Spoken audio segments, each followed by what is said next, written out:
In an attempt to butter up Donald Trump for their meeting that took place this past Friday, Russian dictator Vladimir Putin echoed Donald Trump's claims that the 2020 election was stolen from him, claims that have been repeatedly debunked, and claims that, by the way, just this week, Newsmax, conservative outlet, agreed to pay Dominion Voting Systems $67 million as part of a settlement because the 2020 election was not, in fact, stolen. So companies, media outlets have literally paid hundreds of millions of dollars for making these claims that Trump has been making for years that have been debunked by everybody. But Putin, knowing that he can so easily manipulate Donald Trump, told him, dude, you got to change the way your country votes because they could steal elections like they did in 2020. Effectively, Vladimir Putin told Donald Trump, one dictator to another wannabe one, you need to seize control of your nation's voting systems. Coming from a man who is effectively president for life in Russia, he routinely gets over 80% of the votes every time they hold a so-called election because it's all rigged. And that's what Trump wants. And because Putin told him to do it, giving him the blueprint, this is how you be a dictator, Trump announced on Monday, by God, I'm going to do it. I am illegally seizing control of the voting mechanisms here in the United States. Here's what Trump put on Truth Social.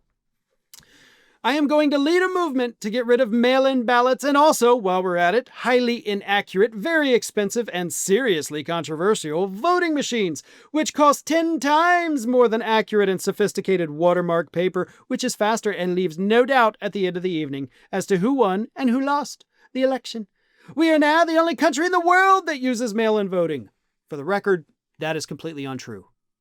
Many democracies across the country, or countries with democratic systems, use mail-in ballots. Some of those countries also have compulsory voting, like it's mandatory, or you pay a fine. And for the record, no, voting machines are way faster than paper ballots. But whatever. He continues.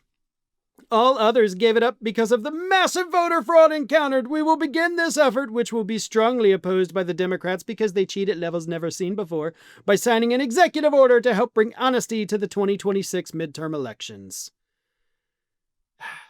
He goes on and on and on, sometimes all caps, sometimes not, so I guess he does have control over his caps lock key. Here's the thing. He does not constitutionally have the authority to tell cities, states, or whoever what manner in which they can conduct their elections. That is a constitutional right given to each individual state. That is why it varies state by state.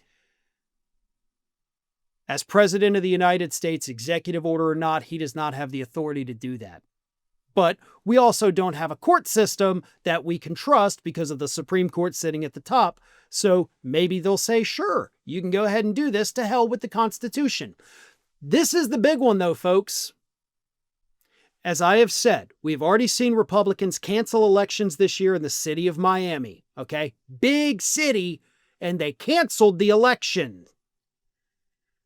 We have seen Donald Trump say, we're taking away your voting machines, we're taking away mail-in ballots, we're changing the way you can even hold elections. We're watching real time as Republicans attempt to gerrymander Democrats out of existence before the 2026 midterms. Trump can talk all he wants about Democrats trying to steal elections. He is doing that right now. That's what is in motion. And I'm sure Mike Lindell is very happy. I mean, just a week ago, the guy went on a furious tirade about Trump not getting rid of electronic voting machines. But we're here. The moment so many people feared, the moment that even I earlier this year believed would never happen, is happening at this moment. Donald Trump is trying to take over the elections. And once he does that, it's over. The United States of America ceases to exist at that point. We are not a country. We are not a republic. We are not a democratic system. We're an authoritarian dictatorship where Donald Trump becomes president for life. We're not heading that way, we are that way.